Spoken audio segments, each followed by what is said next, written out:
Assalomu alaykum aziz futbol ishqibozlari, futbolsevar do'stlar. Siz Futbol fanatlari kanaldasiz. Sizlar uchun eng muhim futbol yangiliklarni boxabar qilishda davom etamiz.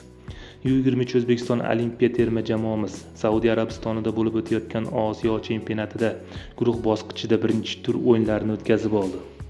O'zbekiston olimpiya terma jamoamiz Ravshan Haydarov shogirdlari muhim ochkolarni qo'lga kiritib, g'alabaga erishdi.